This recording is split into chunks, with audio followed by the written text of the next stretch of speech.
into the truth frequency. Your protection from deception. This is Truth Frequency Radio.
Welcome to Phoenix Rising Radio.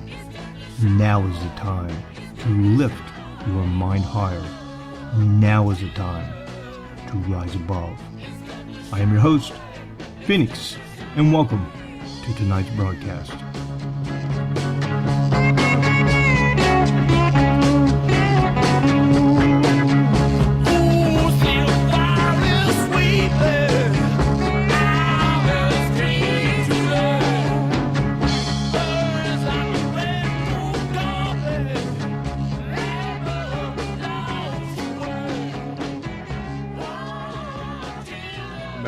This is Phoenix. It is May 29th, Tuesday, May 29th, to be exact, 2018. And I hope you're doing well. What do we got here? This is the last week of the month of May, the very, very month of May. And we'll be rolling out of here. We'll only have one more program after this, and that'll be on Thursday, the 31st, the last day of May. But this day of May is a full moon, and it's crazy. It is crazy out there. It is so crazy out there that we have NeSe joining us right now. NeSe, are you with us? Do you hear me? Yeah, I hear. Do you care? What are words for when no one listens anymore? Hello, Phoenix. Can you hear the trains are coming? I do. Do you have like a train track near your house or something? What is going on, man? Eins, drei, vier. The trains are coming once again. Hopefully they're just transporting other products instead of us citizens of the United States of confusion. I don't know. How you doing, my brother? I'm doing okay. Just hanging in there. It's a warm. Just okay? Just okay. Just okay. Well, then let me be Mr. Uppity Puppity. Okay, be uppity puppity. What's up in your world, and how are things going where you're at? I got a charge in my battery. I've got to spend time with my children, and can always find giggles somewhere.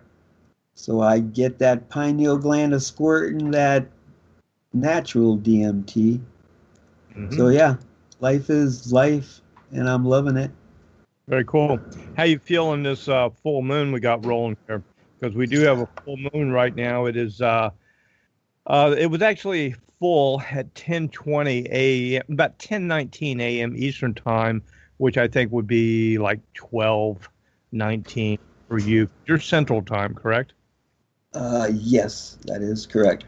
Yeah, I tell you what. This is a pretty energetic full moon, and there's a lot of crazy stuff happening in the headlines all over the world right now. A lot of stuff we can talk about, but this is, this is a full moon, and the energies of it, we actually have, take a look at it here, 8 degrees Sagittarius is where this full moon falls. So it's Sagittarius full moon, 8 degrees, and it actually... from what I understand and have learned about this aspect, it basically creates a very competitive environment for the next 2 weeks. So we're going to have a couple of weeks here. This is setting up 2 weeks of polarity of this full moon, that you can expect strong opposition if you enter a contest. So basically, this is like the full moon of winners and losers, and the fight is on, if you know what I mean. And another reason it's like this, and the reason for this, is because there's a couple stars, fixed star Antares, and it sets within range of this potent fixed star, and which is in like 10 degrees Sagittarius, in the heart of the Scorpion. And this kind of acts like Mars and Jupiter. So what this does, it makes people tough, belligerent, and it's an important star for military personnel, and is said to convey mental alertness, strategic ability, and courage, and to make the things of a daredevil. So, I mean, and it's a lot of positive things if you want to do it, but it can also be pretty powerful. So we're going to see some fighting going on. I think we're going to see political fighting, maybe, the geopolitical stuff, and, who knows what else. So be advised. I'm going to talk a little bit about the full moon effect and all that this evening, along with other things. How you feel on the full moon? To me, I feel really good. I feel kind of charged up myself. I said, yeah, I'm okay. But I try to keep an even keel on all of this, even when most people would say they're not okay, I'm okay. And most people, when they say they're way, way, way above okay, I'm like, I'm okay. So that's just the way I roll. I like to kind of keep an even keel in this sea of life. But how are you feeling? Do you feel the energies of this at all, NeSe? Well, even if we extrapolate what is actually occurring in the event of the new moon and the full moon, we have this huge celestial body that is there spinning around us from what we were taught. And I kind of believe most and part of what they taught us, because even a broken clock is twice right. So this huge celestial body that is also in coordination or coincidence or synchronicity with the ocean tides, which is between 70-80% of Mother Earth, which is kind of ironic in the same ratio of how much water is in our own entities. But this entity is reflecting the light or the spectrum of field from the heavenly sun. And so when this occurrence is happening, whether it be a reflection as in a mirror from one color spectrum to the other, or a reflection of the sun and its radio or wave or radiation spectrum, that energy is going to rebound off the moon, and it's going to hit us in a different aspect than when the sun is shining and the same occurrence is happening, because it's the phenomena of what they call the lunar effect, the lunatic effect. I heard Mark Taylor, he's a prophetic guy, the one who did like the Trump prophecies things, and he's very prolific. He talks a lot, does a lot of videos, etc. But he was talking about the full moon effect, and he was a firefighter for over 20 years, and in a city, I think Orlando, I believe it was. And firefighters in the cities are all EMT qualified. Then they have the paramedic crews that run with them. And they get every kind of call, medical, fire, emergency. And I've done a lot of emergency work myself, emergency services, EMT, firefighter, etc. And I can attest to the fact that this is true. During a full moon, you will see higher instances of accidents, violence, people doing stupid things, just like straight out accidents, and also the lunatic effect. People like losing their freaking minds, dude. I cannot tell you how many calls we've been on. We're like, yeah, here we go. And it is known that firefighters and paramedics watch the lunar cycles because this is true. Now, Mark Taylor has an interesting theory about this because he says the evil, the archonic forces, the demonic forces, they like to operate in darkness. And he said he actually prayed because he asked God, it's like he'd heard different explanations. And he said he just said a prayer like, God, why is this true? Because he knew it was true from experience. And he said the answer he got from God was because the demonic forces, the archonic forces, the forces that want to do ill will to humankind like to operate in darkness. And whenever you have a full moon, it illuminates their action.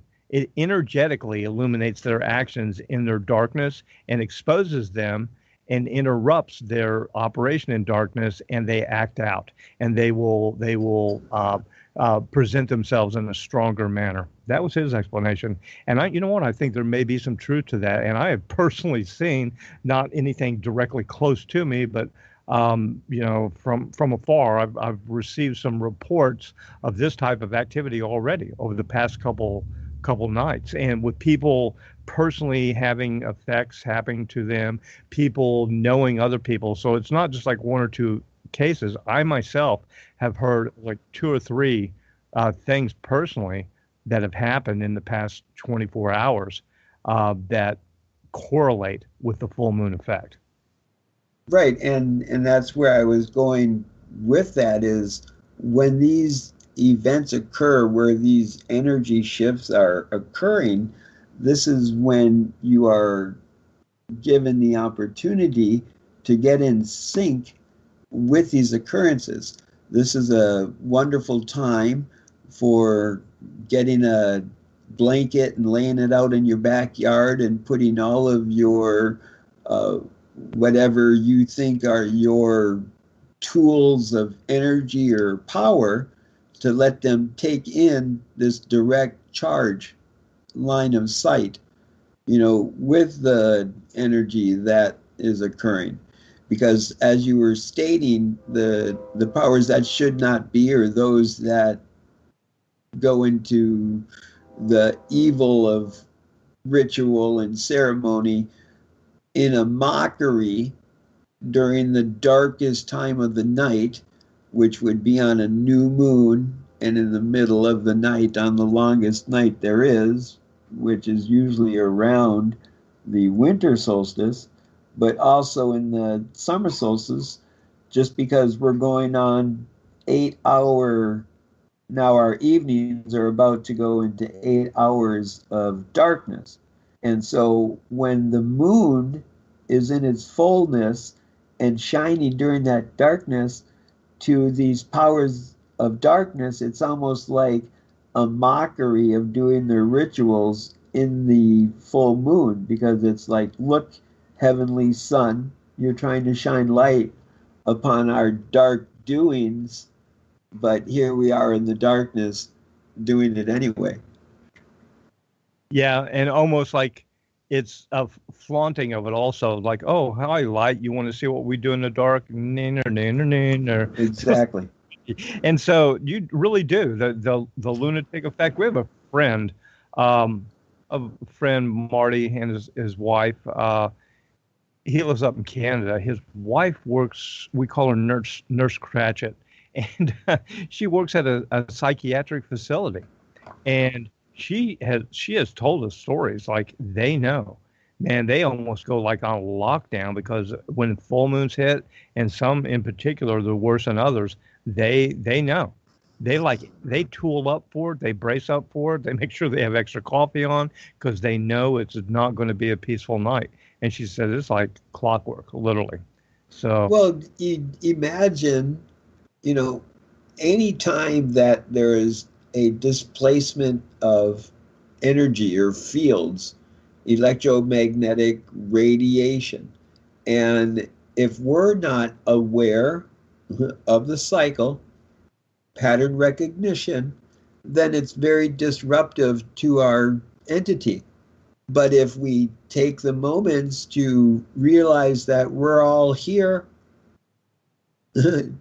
together in this universe, and we can synchronize to these cycles, then we get the ability to facilitate these tools for making that course change, that direction, that moving forward to be the change. Well, that's the beauty of astrology, and that's why, we have occasionally we have Laura Walker of the Oracle Report on, and we talk about astrology because this is real. This is a real energetic effect, and people who say it's not, then I dare you at low tide to go lay down on the beach and stay there for 12 hours because you're going to get real wet when the high tide comes in. And why is that happening? Because of the moon and the power of the moon and the heavenly bodies. And, like you're saying, we're experiencing these energetic effects. I think it's a combination, man. I think it's a combination of the physical mechanics of it, the gravitational pulls, the energetic pulls, but also the spiritual and the dark side and the light side also, because, we have to remember the divine creator created us all, the light and the dark. But he did divide them. And, I just want people to be aware of this, and we're kicking something off here. And if our listeners, I'm sure a lot of people listen to us right now are like, oh yeah, we're seeing this, but this is a heads up to everybody. It really is. And this is why we talk about astrology. It's not because it controls your life. It's not because if the stars say something, it's going to happen to you. No. It's not what it is. It's like signpost. Just because you see a sign that says, sharp curve, you've seen these signs where it shows a curve and an 18-wheeler like on two wheels, sharp curve. It doesn't mean if you drive your 18-wheeler around that curve, you're going to tip over. It means the danger's there. And these are signs in astrology. Good astrology, well-vetted astrology will give you the heads up like, hey, rough seas ahead, or sharp curve ahead, or the bridge ices before the roadways type thing. These are signs that we can be aware of and help us navigate life better. And so when people realize like, wow, we're coming up on some heavy energies the next 2 weeks here of confrontation, and people are going to feel confrontational, we might want to like be aware of that, be kind of tread lightly in some situations, and pick our battles, because people, this is going to be an energetic, brother, for the next couple of weeks where people will become combative. Well, and if anybody gets into that whole like doubting of all of this, just grab 2 magnets and play with them. And see how those 2 magnets, those 2 forces interact with each other. And the minute you realize that, and that these celestial bodies and even our own entity, as we interact with other entities, have that same effect, that possible effect where, you can either come head on and join or repel, but that's what occurs, but if you can get into that heightened sense of awareness where you're connected to the pattern and you realize where you are, it's so much easier to continue rolling. Yeah, looking at today and all these energies, we have the Roseanne drama going on. We have the Dow drop 392 points today. There's bank routes, trade threats, and there's Italian chaos. The contagion spreads, all kinds of things happening. Contagion fears of banking industry and global markets coming out of Italy. And people saying and doing things, getting baited. I actually think this Roseanne Barr thing, I don't know if you saw this, dude. She went on a Twitter rampage overnight, and probably a little vino veritas happening here. But she She said some things on Twitter about Valerie Jarrett and comparing her. She said, I think she said Valerie Jarrett is what you get when you have, if you were to have a baby from Planet of the Apes and, oh God, what was the other one? And the Muslim Brotherhood were to have a baby. And then she said things about Chelsea Clinton and George Soros. And, oh yeah, so basically her show, the very successful show, has been dropped by ABC, and all of these crazy things are happening. Before we get into some of this other stuff, I was just looking at my calendar here and flipping through because I said this is a 2-week cycle. This 2-week cycle, everybody, be aware of these energetics that are happening right now. And we'll talk more about them here. They will be in effect all the way up to like June 13th. They're the strongest right now, and will be strong for a couple of days. But all the way up to the 13th when we have the new moon. And the reason I think that's interesting, NeSe, is the North Korean summit, where we're going to have a peace summit in Singapore, I believe it is, with the United States, South Korea, and North Korea, to devise a peace deal, peace plan, and like reunification of the Korean Peninsula. That actually happens on the 12th of June. I believe the pre-meetings begin on the 11th. There's meetings right now. But the 13th is the new moon. So that is the perfect time to start something new. And since the Chinese are involved in this, the Chinese have an astrology council with the government. A lot of people don't know that. The Chinese, one of the most ancient cultures, that's still going. Chinese government's been around for like 3,000 years under different forms. They actually have a council, an official council of astrologers, and other government agencies consult with the council of astrologers in China to get the best dates to start economic reforms, military things, or even social changes. And they actually run it through them for approval. And they've done this for let me see, centuries. So, yeah, if you look at a lot of these ancient calendars and how they're kind of based on a wheel, it's pretty remarkable how they have like the wheels within a wheel, and they all kind of correlate with each other. And when they turn the wheel on each level, whether it be of this star or that star or the moon and its brightness or darkness, and all of a sudden they got alignments of certain colors or certain glyphs, they're like, oh yeah, watch what's about to happen.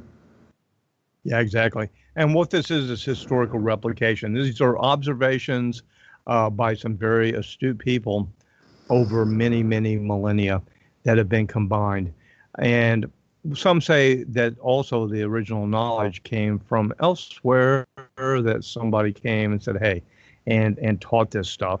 And that's evident from some of the Mayan stuff, the ancient Sumer stuff, and through all the different, a lot of different legends and religions talk about the others who came from above, who imparted some of this knowledge. But here we are experiencing this right now. What do we got here? Let me check my time on our. Yeah, we got like 3 minutes before we roll into break. Let me look at some more of the aspects of this full moon, man. Let's see. There's some positive aspects to this. Antares can have some very give people broad-minded ideas, popular ideas in philosophy, science, metaphysics. You're more liable to change religious opinions, influence friends. It's favorable for business, domestic matters. It can make you active in local affairs. Great power, honor, wealth, and benefits may not prove lasting. There is danger of violence, sickness, drowning, or assassination. So this is a high assassination time too. So if you are a target of possible assassination, you want to be advised for the next couple of weeks here. And there's a lot of people out there with that. Now, let's see. Antares. This is the eye of the bull. This activates the most striking polarity in the heaven. The full moon does this, and by only 1 degree. And this is The bullseye. you got it, the bullseye Aldebaran, the eye of the bull. So this full moon activates the eye of the bull's eye. And each one of these, you have Antares and Aldebaran, give an incredible amount of energy, activity. They cause, also, dig this, great ups and downs in life. So things can change really fast, but good or bad. And they do. Ball, bail. What's that? I was just saying bull, bail, ball. Oh, yeah. Now, also, both of those stars, they're red stars, kind of like Mars, and they both have that power and influence of that Mars-type energy of war.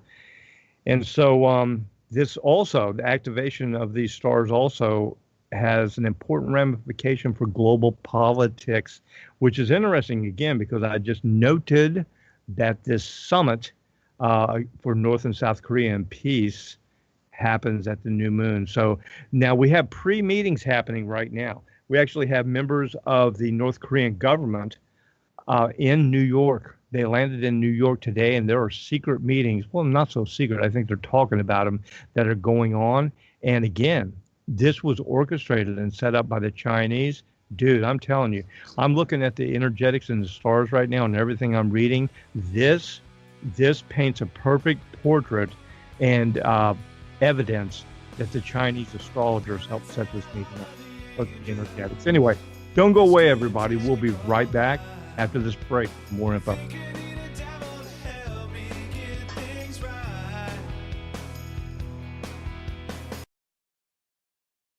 You are now tuned into the truth frequency.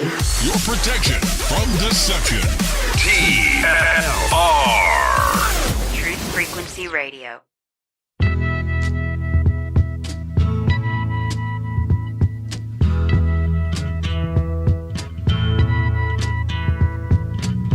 There's something happening here, but what it is ain't exactly clear.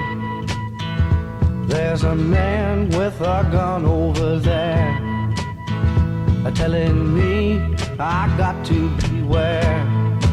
I think it's time we stop, children. What's that sound? Everybody look what's going down.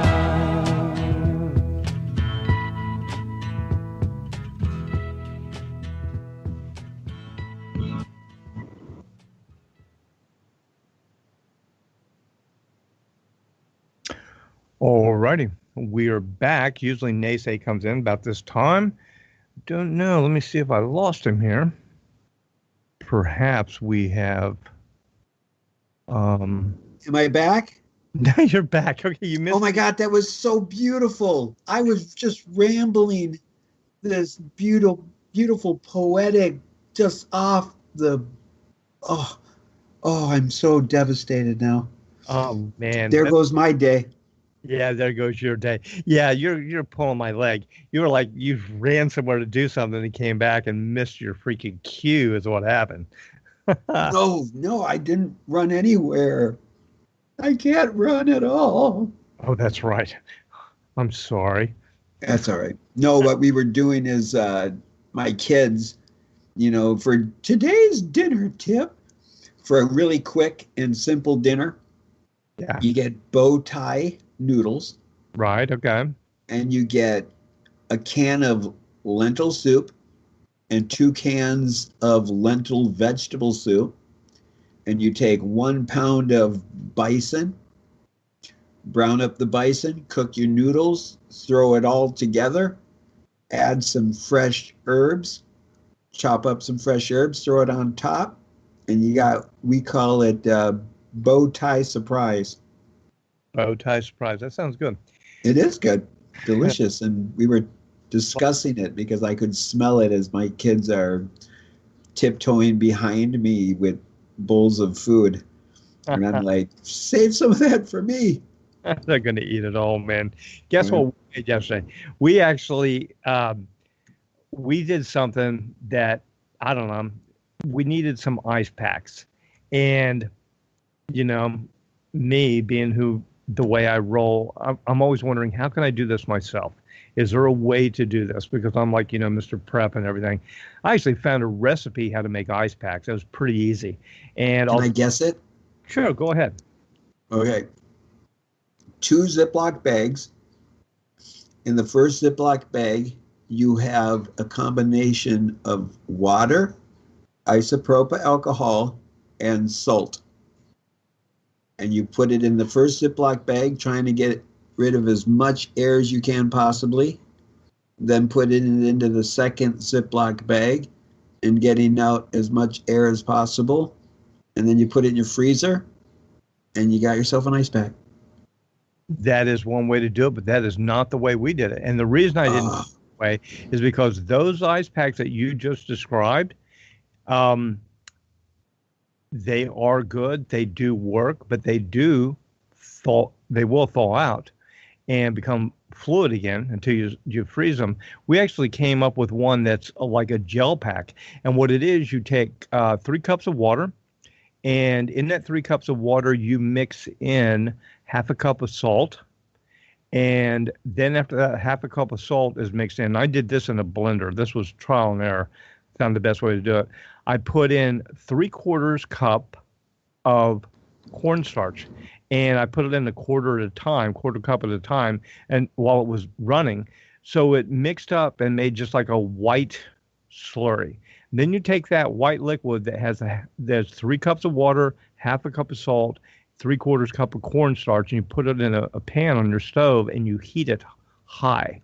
And you get it going pretty like medium high until it really starts to go. And what will happen, that cornstarch will thicken up, and you have to continually stir it. You can't let this go or it'll mess it up. And it will actually make like a best described as a glop. Imagine pudding that's very thick.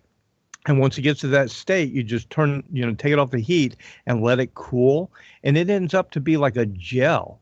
And then because it has the salt content in this and the cornstarch is a thickener, you put that in a baggie. I actually use like the vacuum bags for, like vacuum packer. But you can also, we did some in Ziploc baggies too.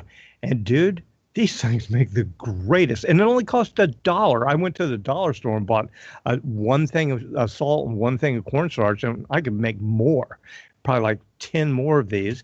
And so the total cost of the manufacturing these was probably like $0.25, seriously, for all of these. And I tried them out this morning.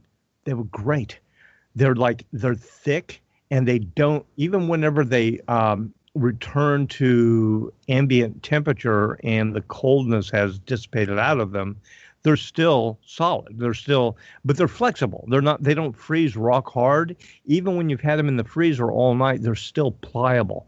You can like bend them around your leg or your knee or your back or wherever you need them. So I think it's a really good recipe. So yeah, you make your bow tie surprise. We made ice packs. Yeah, Yeah, I like that with the corn syrup. It's better than my daughter the other day when she was trying to set up a fan in the window and she accidentally pulled it down on her head. Ooh. And she went into the freezer and what she thought she was putting on her head and accidentally left it out. And the following day, we found a bag of unfrozen bananas, not looking in good shape. Man, yeah, it's corn starch, not corn syrup. Corn starch, the powder stuff. Corn starch. Yeah, the powder, the white powder, not the corn syrup. And corn syrup is not allowed within the domain that I live anywhere around it. So just so you know. Anyway, oh man, the energies of the full moon and everything going on in the world today, is going to affect a lot of people. And it sounds like that you're doing well with this, you and your kids, your family, and we are thus far. Knocking on a little wood there, because a lot of people aren't, man.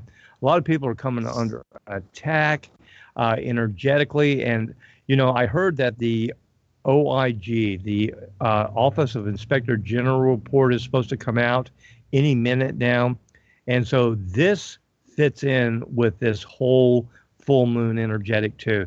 And the fact, like I was saying before the break, about how the meetings right now, the pre-meetings for the North Korean summit are ongoing, this fits right in perfectly with these energetics.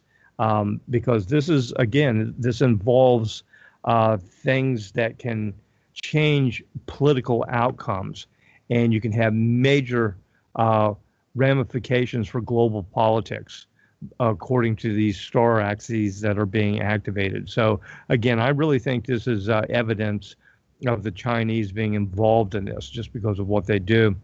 So the summary of all this is basically we're under this strong full moon and some militant fixed stars. And we have Mars's effect also. And this is going to urge people to go on the offensive and take what you want, regardless of the consequences. So it is important. It is important to listen to the wise words of elders, respect your traditions, and learn from history, because the polarities in all of these energetics with what's going on, if indeed you do something and you want your will, you can expect strong opposition if you enter a contest. So winners have a lot to gain, and losers will pay a high price. You know, Phoenix? Yeah. Do you know how you can get a tissue to dance? A tissue to dance? No, I don't. Well, blow a little boogie in it. And if you... Like, left field. We're talking about the energetics of the... If you... In global politics, you're talking about blow a little boogie in it. Okay. If you want to do the Harlem Shuffle, where it's one step forward, two steps back, or if you want to do a little disco, or if you want to do a little boogie woogie, it's your choice how you want to dance this dance that we're going through. And the minute you realize that it's your choice and you find that attitude to do your own dance as you're dancing to your own beat, because the beat's there, whether it's in your heart or in Mother Earth, and the powers that should not be are going to play their games and oscillate from one side to the other to keep us in a state of dis-ease. So find where you're at, be here, gather what you got, and just get ready, because it's a heck of a ride. We are in some energetics we talked about before, and I think we're looking at some global economic changes. People talk about the global economic reset. I've talked about it before. It's a real thing, very real thing. Many people thought it was conspiracy before, but you have major economists who talk about this, and it's coming, and we're on the verge of this thing. And these are the perfect energies to anticipate and to see something like this. Now, I did hear one person say, who'd been a former CIA operative, or so he claims. And I'm always, let me tell you something about that. Anybody who says they work for the CIA, boom, first thing that happens is a big comes up like, oh, did you now? Because I will guarantee you most people who worked for the CIA or still with the CIA don't say, oh, by the way. That's just not the way it's done. As kind of something kind of off the track, I was reading a discourse today. People were talking about Delta Force and like this and that, and Delta Force versus SEALs and SEALs and all this stuff. And I'm like reading all this discourse, and I'm like, God, none of them were right. I'm like, you've got to be freaking kidding me, man. Everybody was so off base with the reality of the situation. But, I digress. I won't go into that. But what I'm trying to say is this guy said, and I do know that he's high place in government. Let me put it that way. I'm not going to totally discredit the guy, but that's just a little thing that pops up every time in my mind when I hear people say that. He said that he was anticipating that the global economic reset would occur after the peace deal with North and South Korea was confirmed. He said it'd be the peace deal with North Korea, then a global economic reset, which is going to be not without pain for some, and then it would go to Middle East peace. And he said that was a progression that he was told it would go to. And we're coming up on that. We're 2 weeks away from the North Korean summit. And if that is indeed the case, things also with what's going on in Italy right now, going on with the stock market, leads one to believe that we are on the verge of this global economic reset. And it's going to be an interesting thing, man, when they reset this system. I think we're going to go to a gold system here in the United States. I think the Federal Reserve System is going to be gone or absorbed by the Treasury somehow. And I believe we're going to return to the gold standard, man. Really do. The Amero? That could be. The possible of the Amero, because we do have the ongoing NAFTA negotiations that are ongoing. And a lot of people don't realize that the Amero actually came up during the original NAFTA talks. And of all people, George Bush was actually a fan of the Amero. It was never made public, but according to both Bushes. Oh, yeah, both Bushes. They're one of the big globalists. So, and the Clintons. And Obama. Oh, yeah. Yeah, the Amero. I didn't look into what Trump's idea on it was, but, you know, the laws that have been placed are there for it to usher in or be ushered in. I remember, I didn't do much research on it because it was a visual thing, but I remember there was allegedly some images going around the net showing the different coin denominations of the Amero. Do you remember that? Like, I think it was like 2005 or... That could be. I've seen, and you'll have these. You'll have these conceptual bank notes. I said noints. Bank notes and coins. Noints. And Scooby-Doo. That's what they have. Scooby-Dooby-Doo. Sorry. Bank noints. Like really, Scooby? I don't think they want to be interrupted right now. Yep, and what they have contests, and they will actually put bids out and stuff, and artists will submit their conceptual idea for different currencies and coins. That's not an uncommon thing. So, yeah, I know those were out there. I think I've seen pictures of the alleged Amero note. I have seen, I know one time at the G20, I believe it was, they were handing out one world dollars in gold, and they gave them to like the world leaders. I think Medvedev, who was the president of Russia at that time, he actually showed his off, and it said like one world dollar on it. It was a solid gold coin. Like, yeah, that's a sweet gift to get. Like, you know, but yeah, so they were touting all these global currencies, these regional currencies. We actually found a report on this from the IMF a few years ago, like did, about how they were going to the regional currencies, and then they were going to go to the one world currency. Now, back in, oh God, I can't forget what year it was. It was quite a while ago in the Economist magazine. They talked about the one world currency that was coming. And it was basically a visual image on the front of the Economist that showed the phoenix standing, you know, in a nest of burning currencies. Had, you know, the euro, the dollar, you know, the pound, all these currencies burning. And they talked about the one world currency, which would be called the phoenix. And they were saying that they were anticipating that there would be a one world currency by the year 2018. And let me check my calendar real quick. Yeah, that'd be like this year. That's now. But again, that was a projection back, oh my God, it's 15 years ago, I think. Well, you know, a book that I have revisited, do you remember this name from yesteryear? Eustace Mullins. Oh, yeah. I have heard, I remember before Eustace Mullins had died, I had heard him speak before on the radio. Well, I've been revisiting his works.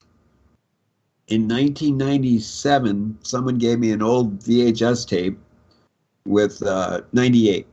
It was an interview by Bobby Lee with Eustace Mullins, and he was talking about the history of the Federal Reserve.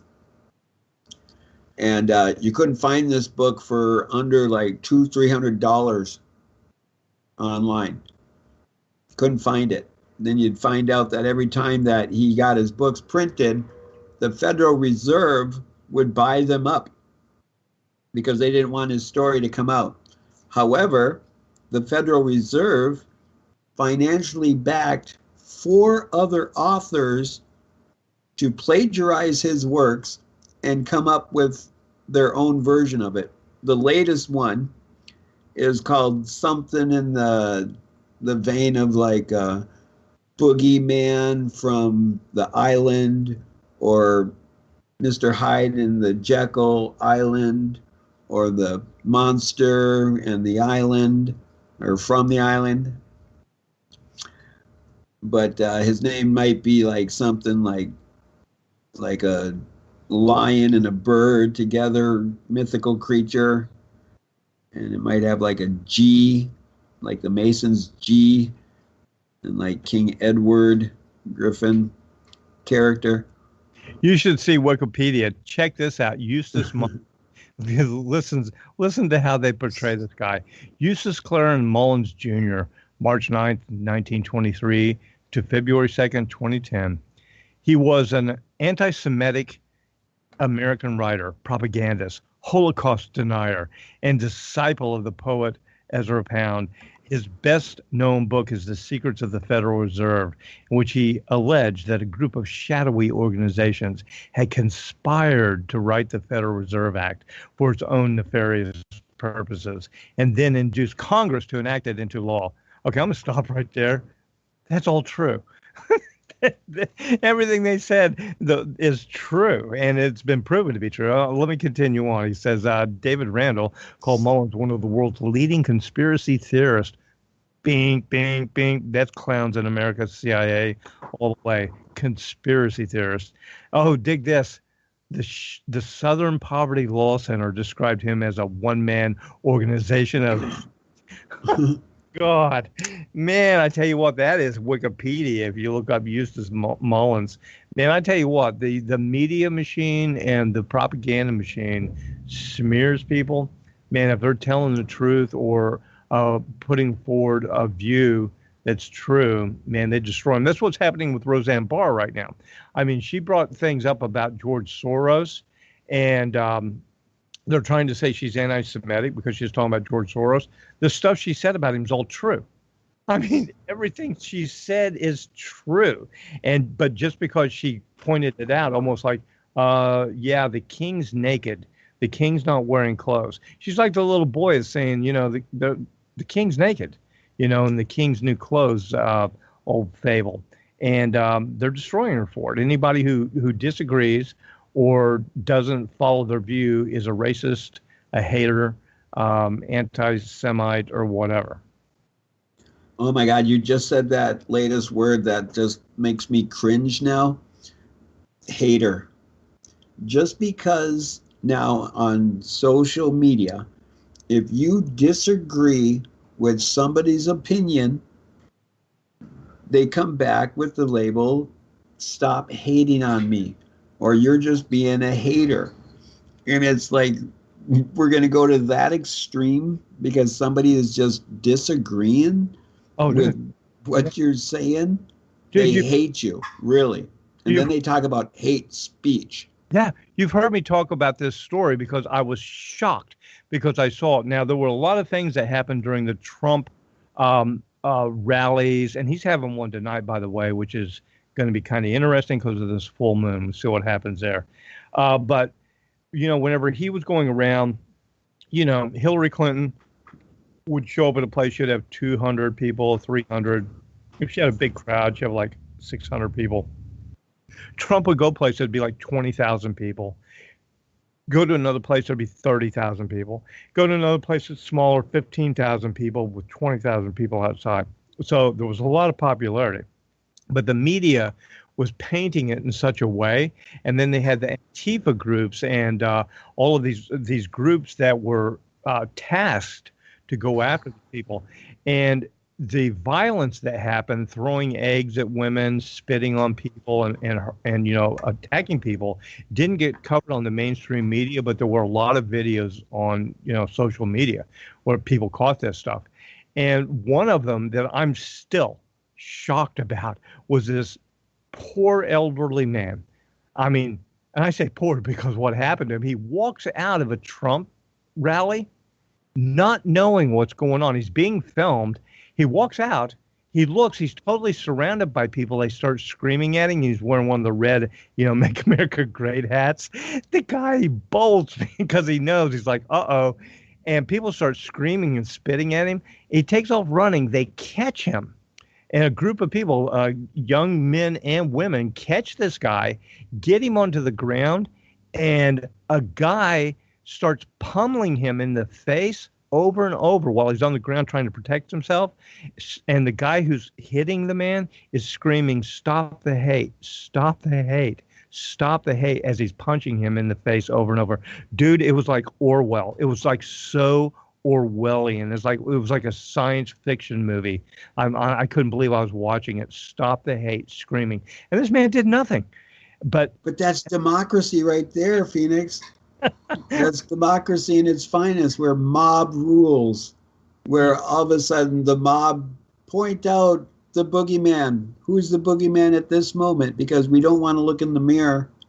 We want to look at the boogeyman, because God forbid if we see a mirror. No, yeah.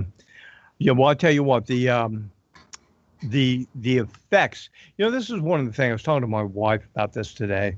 And the stranglehold, man, that the CIA Mockingbird media has on the news and the media. They have control over everything. And I tell you what, they can take a great truth and spin it into something so bad so quick and totally hide good things. And, this is really damaging to our nation. Back when it was subtle and they were trying to portray things a certain way, or maybe make people think, one way, it wasn't so, nefarious, I guess. I guess it's always been nefarious. But now, dude, it's getting bad. I mean, it is getting outrageous whenever really, really good things are going on, and they're totally not only ignored, but they put out false things really bad to confuse the situation. And what they're doing is they're really confusing the population, and they're getting people whipped into a frenzy that's not real. And we're going to see people act out on this, and we already have. Remember early after the Republicans won, there was a baseball game. They did Democrats against Republican softball game, and the shooter showed up. Yeah, with an AR-15 to kill as many Republicans as he could, because he was a fan of Rachel Maddow, and Rachel Maddow had whipped this guy into such a frenzy. He drove 800 miles to try to kill Republicans. Because I call it, well, I used to call it my 80-20 rule, where the Mockingbird media or the regurgitators, where it would be 80% total lies and 20% truth, but that 20% truth is just believable enough to make all of the lies seem truthful. Or they'll flip it to where it's 80% truth and then 20% lies, and those lies are good enough to make it all be lies. And so come back and find out where we lie on Truth Frequency. Exactly. Great truth. Right back. Truth Frequency Radio is your number one. This is the Truth Frequency Radio Network. We are TFR. Truth Frequency Radio.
Welcome to Phoenix Rising Radio. Now is the time to lift your mind higher. Now is the time to rise above. I am your host, Phoenix, and welcome to tonight's broadcast.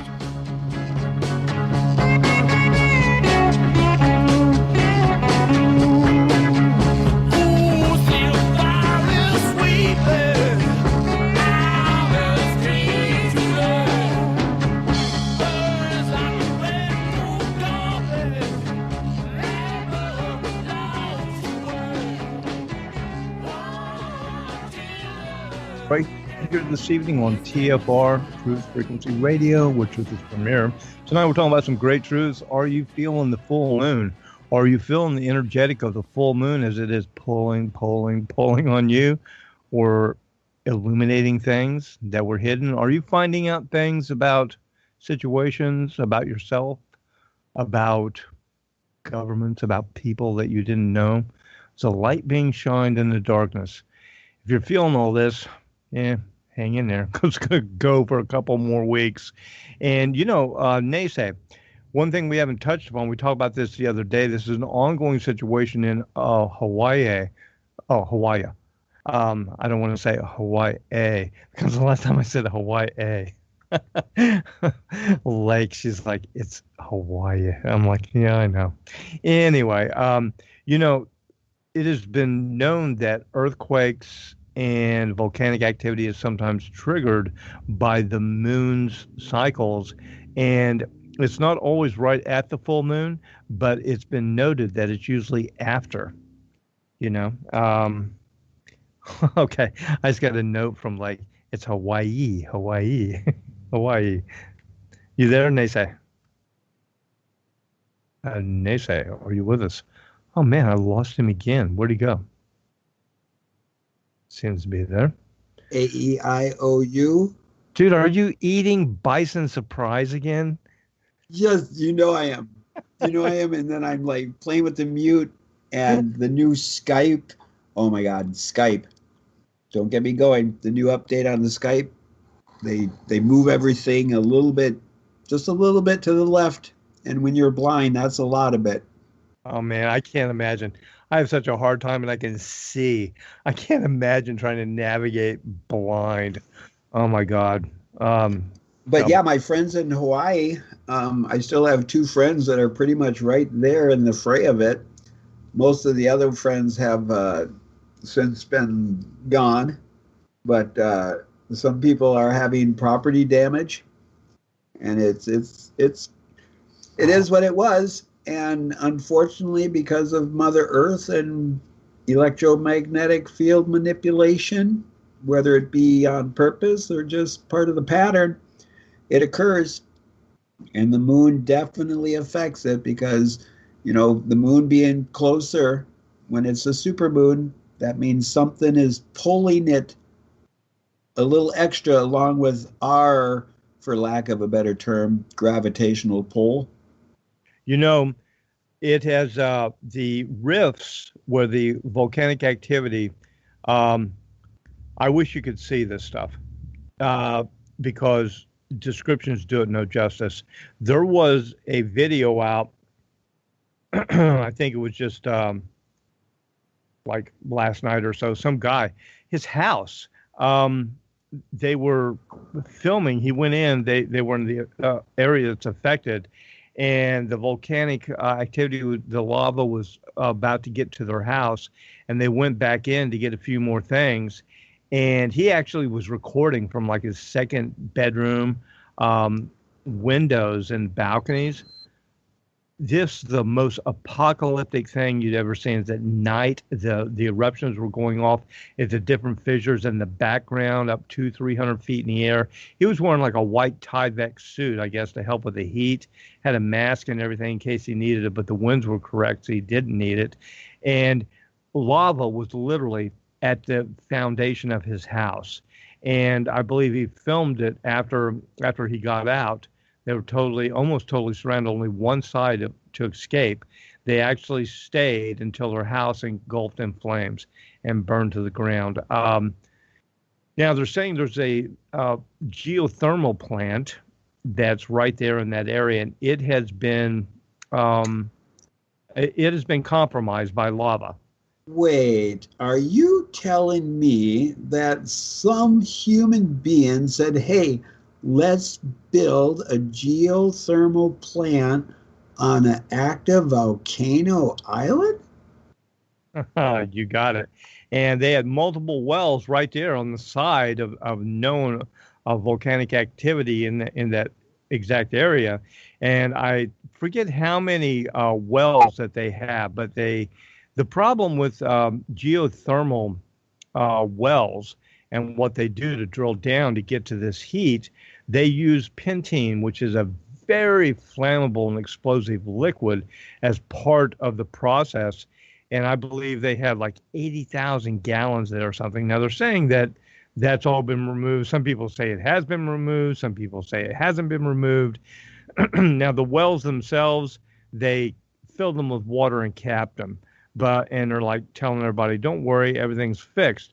But, from what I have learned, the problem with volcanic activity is when it contacts water. So if they have all these geothermal wells filled with water and capped, it sounds like pressure bombs that they basically have going down to the ground all around the area. Wait, are you telling me that not only did they build a geothermal plant on an active volcano island, but they're also using super harmful chemicals that possibly, when they interact with the elements, could cause detrimental circumstances? Yes, indeed. Can you imagine that someone would actually do something like that? Because as you know, we've never seen human beings do such things before. OMG, my preconditioning in that MK Ultra behavior modification, otherwise known as oh my God, I am proclaiming what? Yeah, the PGV plant that they have there. Yeah, it's pretty bad. And the USG has been warning people not to roast marshmallows over the volcano, over the lava, because people are doing stupid stuff. They're walking all around. One person has been hurt, but there is some fear that potentially this could cause a slump, this massive slump of ground in the area of this. I think it's called the Himalayas, Himalaya swamp, I believe it is, that could fall into the ocean. And we've had this before. All the volcanic islands have done this in Hawaii. They've sheared off. And this could possibly cause a tsunami that would affect, all the other islands. Now, the Hawaiian volcanic eruption, some people are saying that they actually believe, and there's evidence coming out now, I don't think this is true, but they're saying it was actually caused by PGV, which is the Puna geothermal venture, which is the geothermal plant. But I don't know. I haven't speculated this, but they're saying, let me read a little bit of this I found. The surge in volcanic activity in the lower Puna region of the Big Island of Hawaii is concentrated in the area surrounding the Puna geothermal venture, PGV. Scientific data clearly links the unacknowledged fracking activity. Oh, yeah, they were fracking too, dude, at the Puna geothermal venture as a factor in what is occurring with the lava flows and earthquakes. More scientific data shows how the fracking may have been deliberately designed to create a geological process by which lava would drain from Kilauea's summit into the East Rift Zone, so to create new large vents that would destabilize the geology and possibly trigger a major collapse in the Helena fault system. Yeah, now they're saying a video prepared by the Pacific Tsunami Warning Center clearly shows that the epicenter of the earthquake activity centered in the lower Puna region is adjacent to the Puna geothermal venture. Now, this could be serious. There's been so many movies and conspiracy things about man-created earthquakes, tsunamis, and all of this. But people find it very suspicious what was going on with this geothermal plant near this volcanic activity. And sure enough, it looks like they did, through their fracking activity, cause something to happen. Third and last time, I promise. Third and last time, I hope. Wait, you're telling me that they created a geothermal plant on an active volcano island utilizing harmful chemicals causing some kind of condition that would be detrimental, and on top of that decided to do a little bit of fracking also? Notice how my voice level is getting higher and higher? I heard that. I think I'm going to go subsonic with the now changing the OMG to the conditioning of the letters WTF. See, here's the weird thing too. These geothermal plants have been touted as green energy. It's like, oh, we'll use the power of the earth. We won't burn coal. We won't do this. Dude, these things are some of the most damaging things to the environment, because what they do is they drill these wells down very deep, and appears that they were actually fracking at this site, which is very bizarre. I mean, who in their right mind would frack on the side of an active volcano? And not only that, but frack on the side of an active volcano that has a huge slope that has been speculated during a massive eruption could fall into the ocean and cause a massive tsunami that would wipe out the islands and a lot of the west coast of the United States. Okay, are you ready for conspiracy theory? Yeah, let's hear conspiracy theory. Okay, so in the history of the Big Island, the last time they had this huge eruption, there was a descendant of the original people that said, I am not going to leave, and stayed there. And ironically, the area he stayed in did not get affected at all by the volcano. All the people left the area. He then declared, because everybody vacated the area, he declared by the rights of his ancestry the land back to the people. And so this land that where all of this is happening, because there is some pretty incredible things there where you're finding out that some of the original indigenous properties are not being touched by the lava, but there's some crazy, for lack of a better term, hippie compounds that are burning up, and other people's compounds are burning up. So this may actually give this individual more land, or by the same definition, if they're driven out also, then the government can go in there and declare it land in the name of the state, and then they can go and sell it, just like they did to Haiti. Look at the beautiful resorts that are going to be built in Haiti and in Puerto Rico. Yeah, exactly. The Clinton Foundation in action. Yeah, the thing I want to tell everyone about this Hawaii volcanic activity that's ongoing, it seems to have subsided and calmed down a little bit over the past 24, 48 hours. But dude, I'm thinking, because the way the moon works, it's usually 1 to 3 days. You have a 3-day window after a full moon.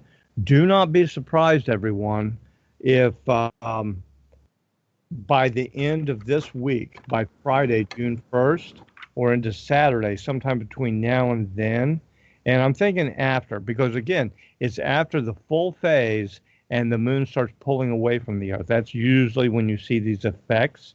So maybe Thursday, Friday, Saturday. Don't be surprised if we get some kind of crazy news out of Hawaii that this is really picked up. And like group of threes. Yeah. How many hours in 3 days? 72. 72, yeah. 72. So the full phase of if you look at the arc on a grid of the full moon, at the top of the arc is the full moon, and that full arc is a 72-hour period. So if you start recognizing the patterns every 3 days, you take a pattern count. I'm telling you, people, if you want to prophesize, then just start recognizing the patterns, the synchronicities. Don't get caught up of when the latest Roseanne is not going to be now. That is so true. Dude, that's such political theater. I was listening to some of during the break there, the commercials here on TFR. That's funny stuff, man.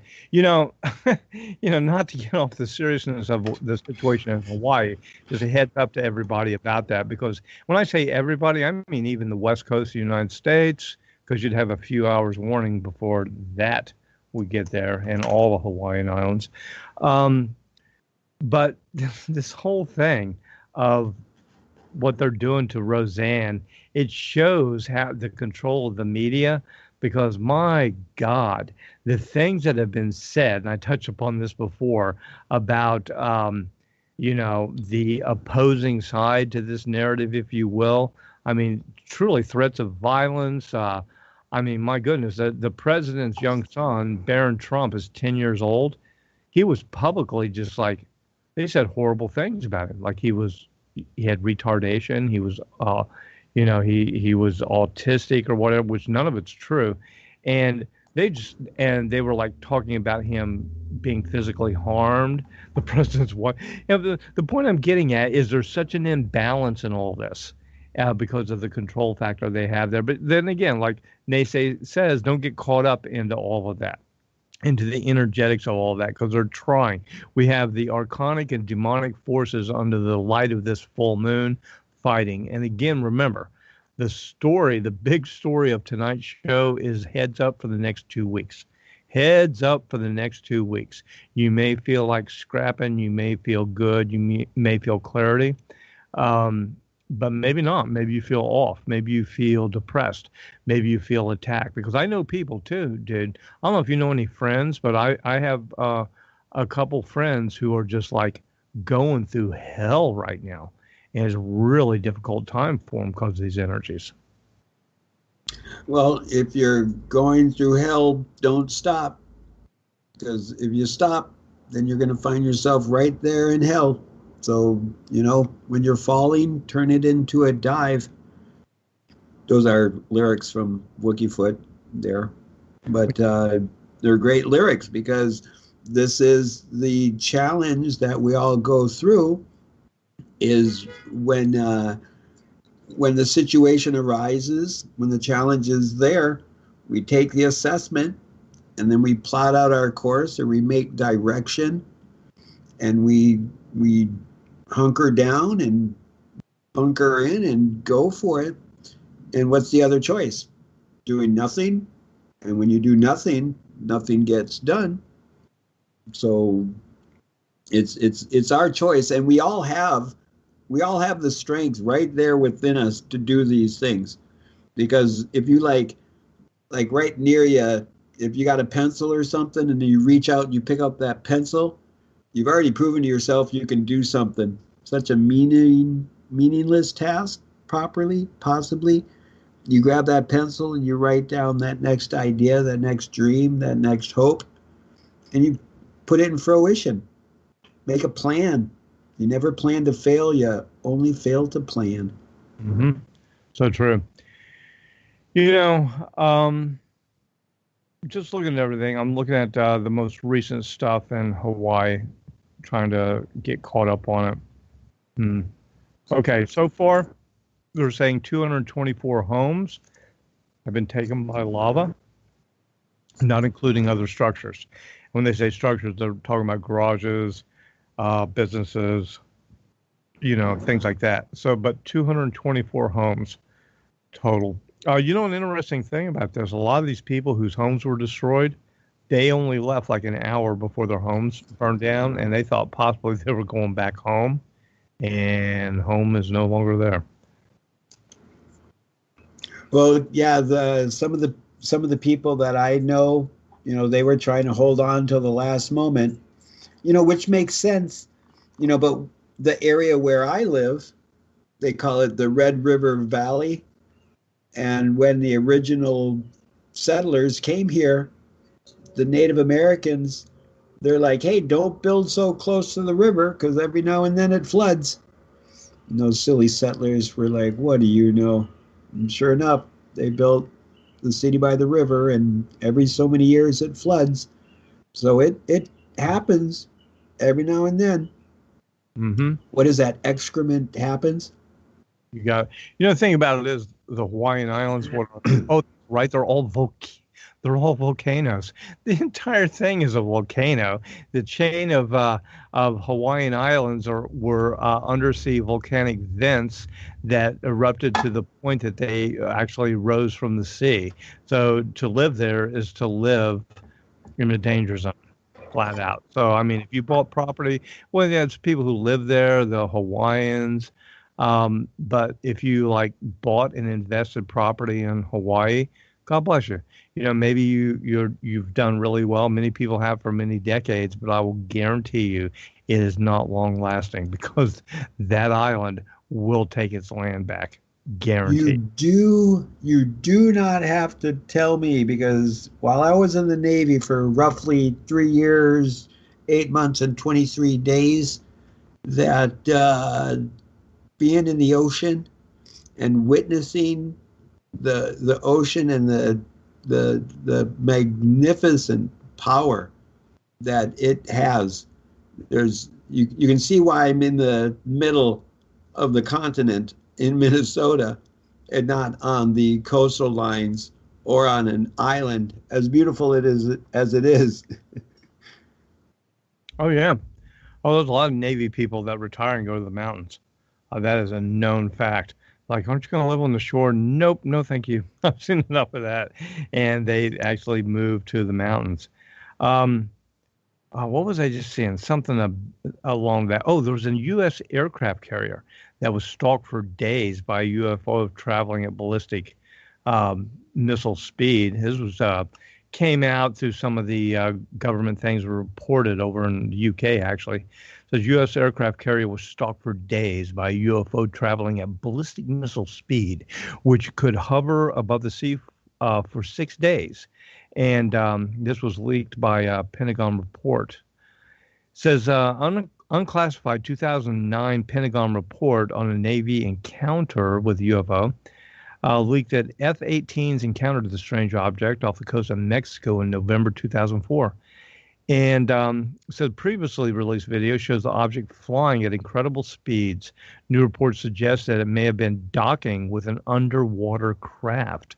The object was white. It was 46 feet long and dig this, shaped like a tic tac with no wings or analysis. I'm serious. The report says tic tac. And dig this. When it was first observed, it had descended from 60,000 feet to 50 feet at ballistic missile speeds and then hovered motionless above the ocean floor when it was first seen.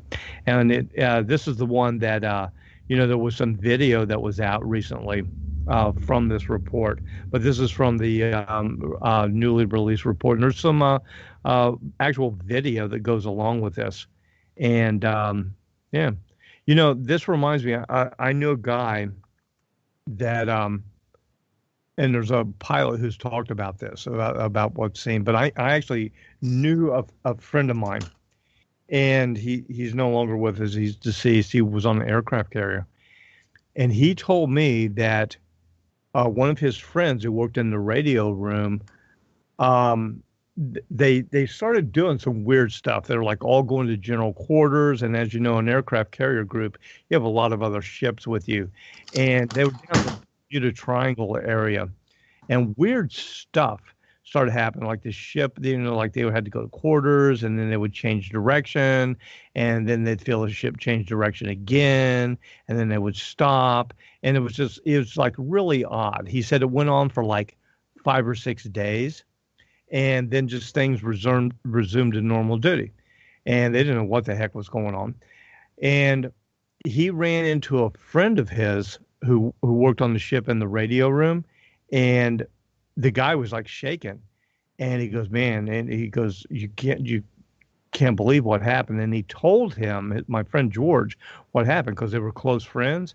And his buddy who worked in the sonar and radio commo area, he said something happened and they lost communication with all the ships around them.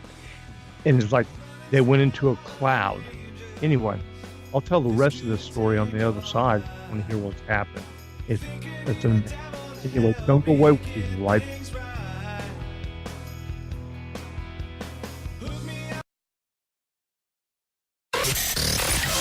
Real people, real radio. Initiating the truth frequency. This is Truth Frequency Radio.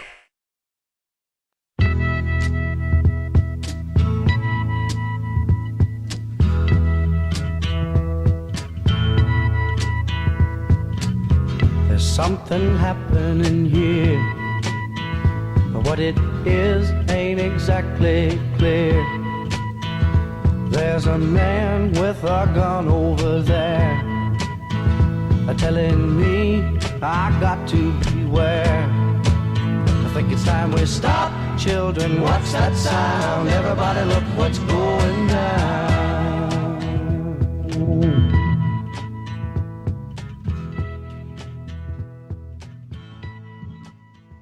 Hello, hello, hello. We are here on the full moon today, trying to find the answers, the truths, the direction to plot our course, and hopefully together we can dodge the icebergs and the other landmines. Well, actually, it wouldn't be landmines if we're on the sea, right?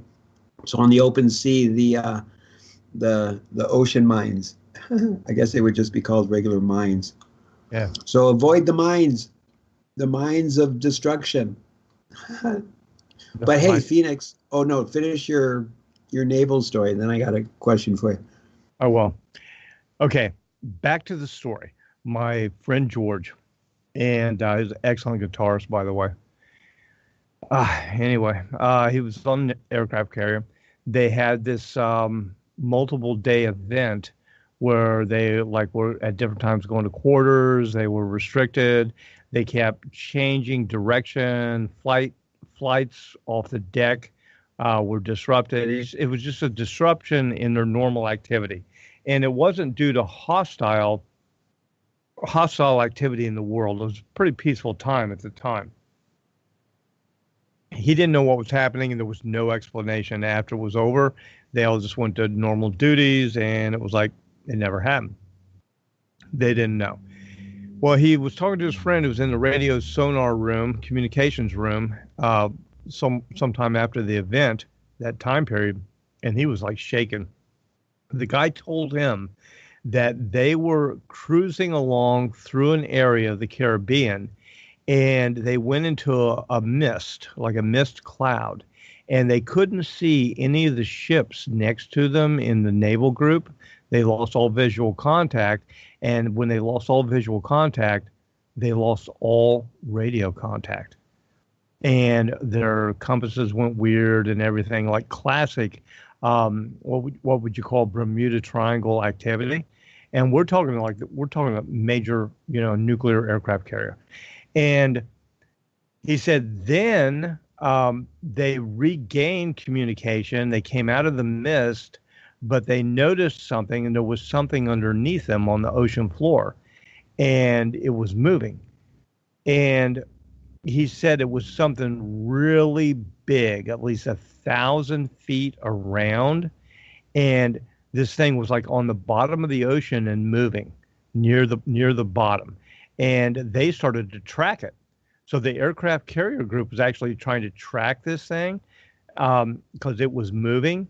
And eventually it started in one direction moving, and they were tracking it, and it took off.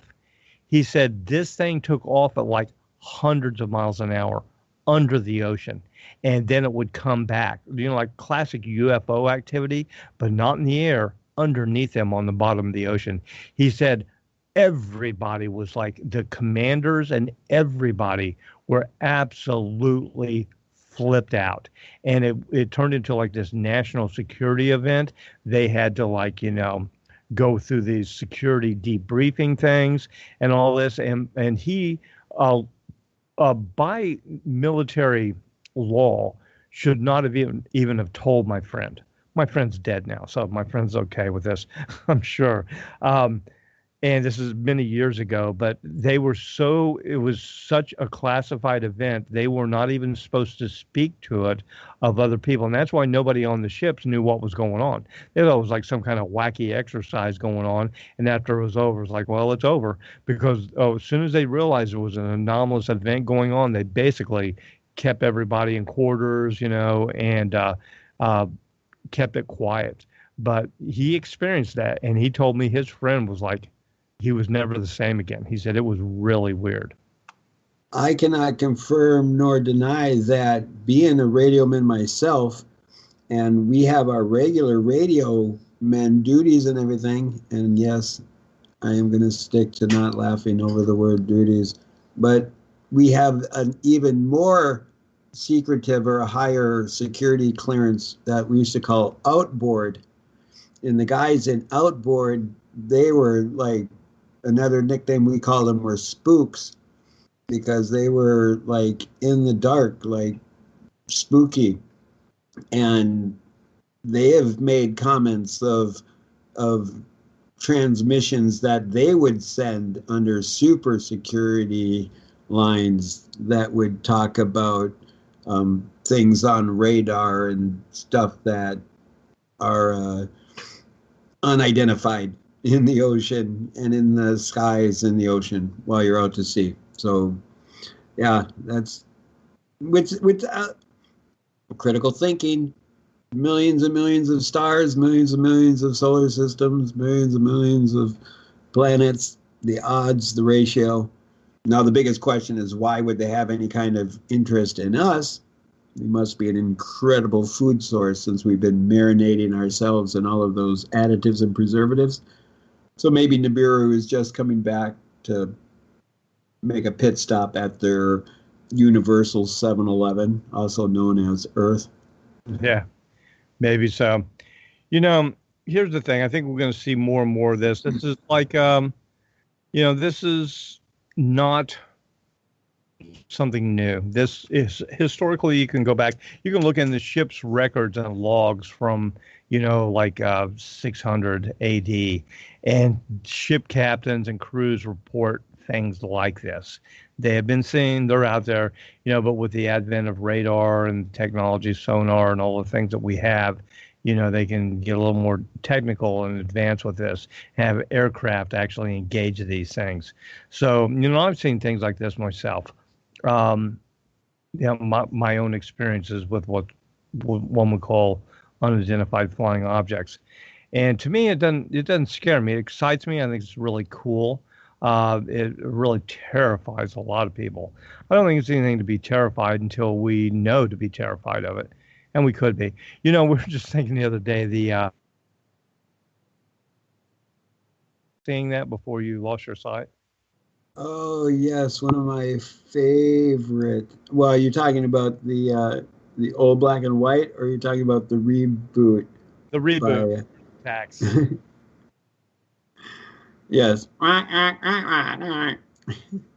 We come in peace. Yeah. And who's to know? I'll be loving you. Boom. Yeah. Really good remake. Hilarious. That's funny. And we don't know exactly what we could encounter with this, but all the legends, all the mysteries tell us that things come from the sky. And again, you and I have talked about this before, NeSe. I think we're in that zone. I think we're in that zone where this is going to happen again, because every so often on this planet, something happens that appears in the skies. And it's not hidden, and it's not isolated. It's not an isolated little thing that's leaked out in a report. These are massive things that happen that everybody knows, and there's no doubt about it. And basically what happens you have somebody who shows up here and they basically want to know, okay, who's in charge now? And things kind of hit the fan. Well, absolutely. And you know, this is all speculation, but if you look at these ancient works, you know, and look up Immanuel Velikovsky and Falconelli and, you know, Worlds in Collision, Ages in Chaos, and think of it as this is a test. This has all been a test. And if there's greater deities that have the ability to float and transverse universe, and this advancement in technological tools, and they come here to the silly humans and they see this huge celestial body coming close enough to us to actually cause some major devastation. And they're like, well, should we do something about it? It's not going to destroy all of them. It's going to take a lot of them, but it's not going to destroy all of them. And maybe they do need the slate ran clean. But could it possibly be that we collectively can show our true potentials of a higher consciousness and give us a generalizing reason to let us continue to go on in this existence? Or are they going to be like, yeah, just let it hit them this time? Mm-hmm. I think we've seen that many times before. And you know what? Maybe we again, like you said, it's all speculation. Maybe they don't have the ability to avert something like that, but possibly the ability to help some to mitigate the circumstances, aka Noah and the Noah flood. But there's evidence of pre-Adamic civilizations. We know this. History is not what we have been told. And it would appear that there have been multiple advanced civilizations on this earth that have basically vanished. The question is, where'd they go and what happened? And of course, we have legend, we have writings about them. The common theme in all of this is that there's very few people left over, or in the one case of creation, no one, and they were created and put here in the Adam and Eve story, and the creation story there. But a lot of catastrophic stories about just a few people who do survive the events. And then those people are contacted in short order by those from above who bring in rules, regulations, advice, guidelines on how to do things. Yeah, it's a big test. You know, I don't know. It is remarkable. Where one thing I'm reading a bunch of stuff about some incredible people of the history. You know, I started with Tesla and going back and reading about Pythagoras and stuff. One thing that I'm finding in common with a lot of these geniuses, Michelangelo and that they all have stories and claims of talking to entities that are beyond normalcy. Oh, yeah. Well, Tesla did the same thing. Tesla claimed the same thing, and so did, Nostradamus, Edgar Cayce. And, you know, I think these are multidimensional entities. That's what angels are. They're multi-dimensional entities. So the dark side, the archonic forces, but they can slip through. They can slip through into this existence. And occasionally we'll see these slips, these dimensional slips. I actually think a lot of this, what's called UFO activity, like the reports I was just reading, these come from, other dimensions. It's not, some, metal and rivets craft, with some propulsion system that flies from this planet way out there, and travels very, very fast. No, it's instantaneous. Wherever they're coming from, whenever they come here, it's like, boom, they're here. They don't like do the Star Trek thing where they navigate through the star systems until they hit warp drive. And I don't think so. It's like, they jump, I guess you could use the wormhole theory, through dimensional portals. That's what's actually happening. Yeah, it's the speculation is exciting to have the ability to do it. The reality of it, we're going to find out. We're going to find out, and that's just in that unknowing. The excitement of that unknowing is enough to keep me wanting to hang on. No matter how dark it may seemingly get, you can always try to turn up the darkness to make it a little less darkness. And if you really think about it, when we get accustomed to the darkness, as I have with being blind, all of a sudden you realize you don't need the sight as much as you think you do. It's nice, it's convenient, but are we really utilizing it for the best potential for our own existence? Are we really seeing things and observing it? So true. So many people go through this existence, this life that would be considered by, I guess, an optometrist being 20/20 vision and never needing glasses or contacts. And I'll guarantee you, NeSe, you see things that they never will. And that's just the way it is. I mean, especially, I think the concerted effort, this whole thing where you see people, dude, I wish you could see this now. When you can see films and pictures of people, like hundreds of people walking down a city. And, years ago, people at least had their heads up and they were looking at each other. Now everybody is looking down. You maybe have like 3% of the people are looking up, but they'll have a phone in their hands. But most people, the majority, look down because they're like checking their phones or checking a message or doing this, checking that app. And they have actually conditioned people to look down and not even look up into the skies.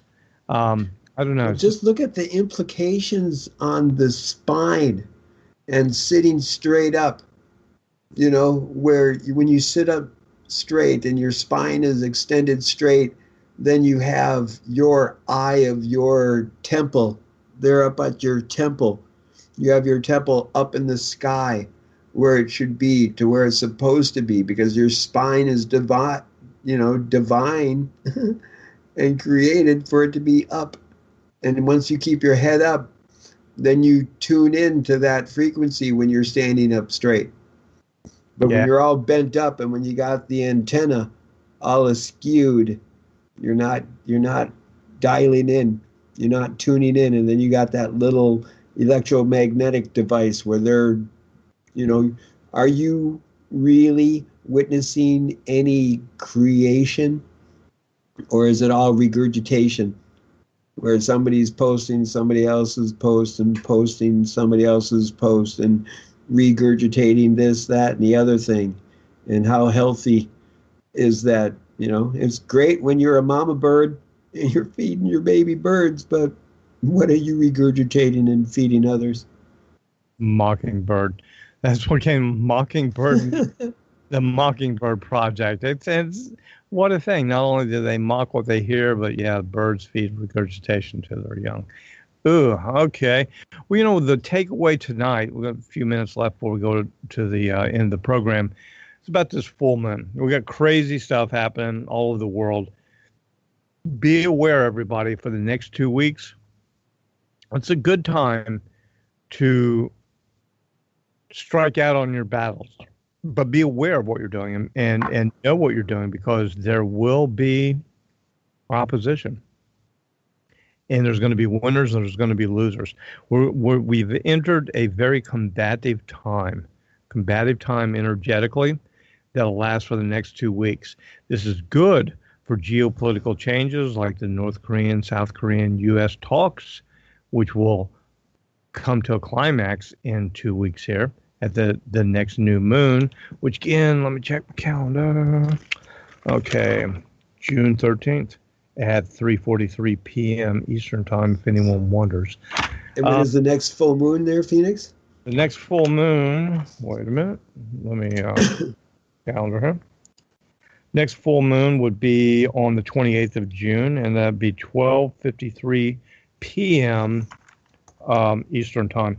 What I do is my paper calendar, I go through every year when I get my new paper calendar, I write and mark with colors. All my new moons are blue, all my full moons are yellow, highlighter, and I put the actual time, my local time on there. So at a glance, I can see all through the year. Well, I just wanted to point out again, as I have many, many times, that we are still on this bizarre 30-day lunar month, and it's not making any sense. And I implore you, if you have any of your 2017 calendars, please, I would pay shipping and receiving to get your old calendars, because if you look at the older calendars, that calendar says 28-day lunar cycle, and it's bizarre in itself. But like I said, today, if you go looking at the sunrise and looking at the sunset, we are already almost at 16 hours of daylight.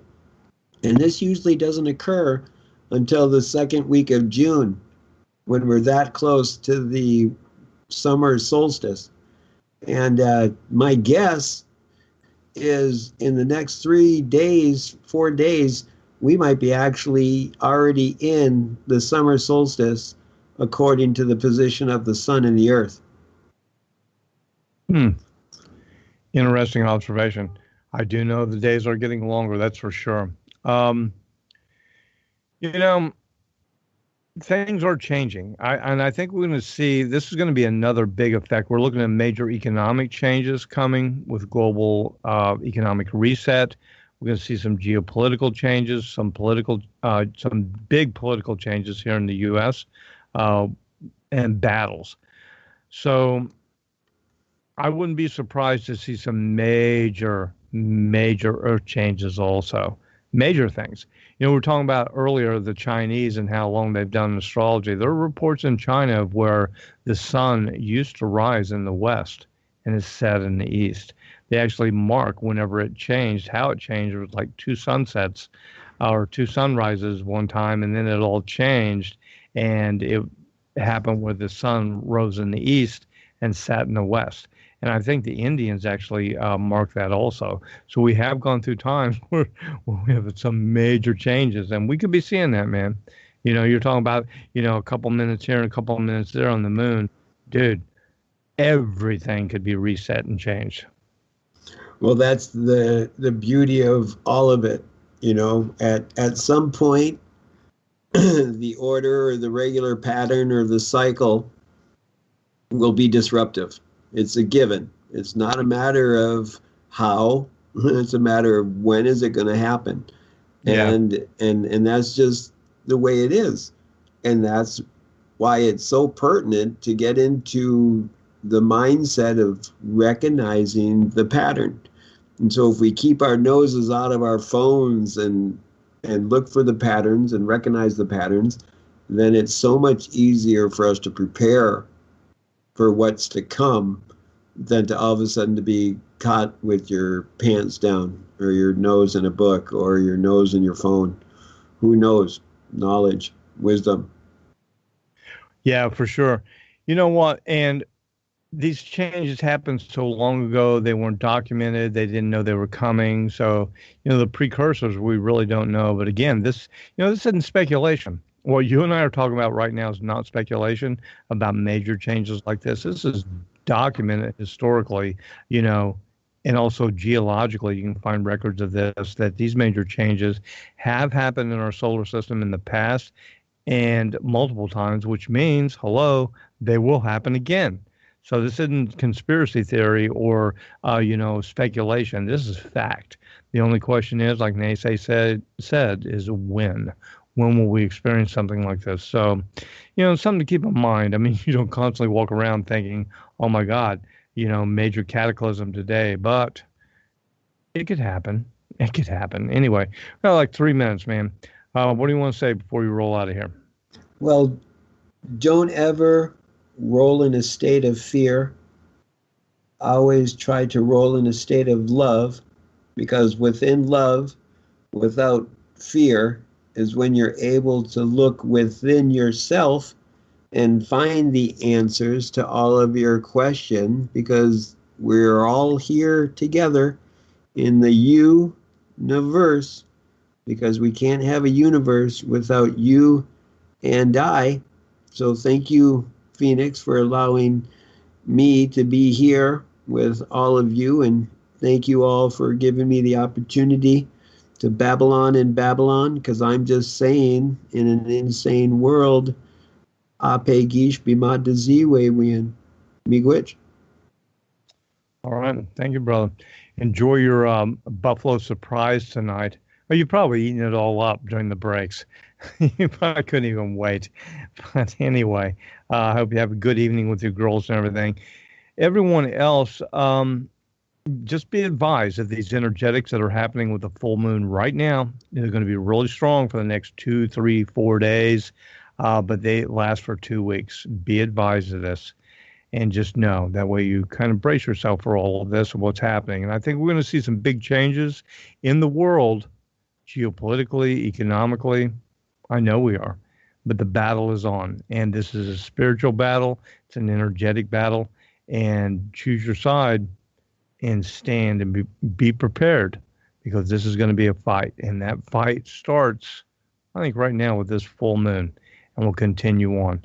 Also, heads up in Hawaii. Heads up, and be advised that you could have some intensity in the events that are going on there within the next 3-4 days. That's, again, historical replication. Anyway, that's it. We're out of here. Good night, NeSe. Good night, everyone. Find someone you love. Tell them that you love them. And we will be back here on Thursday. And we will be talking about what's happening on Thursday. That's it. Thank you, everyone, for listening. Sure to check out the oraclereport.com and goingglobalEastMeetsWest.blogspot.com. Also, truthiswellness.com. Good night, NeSe.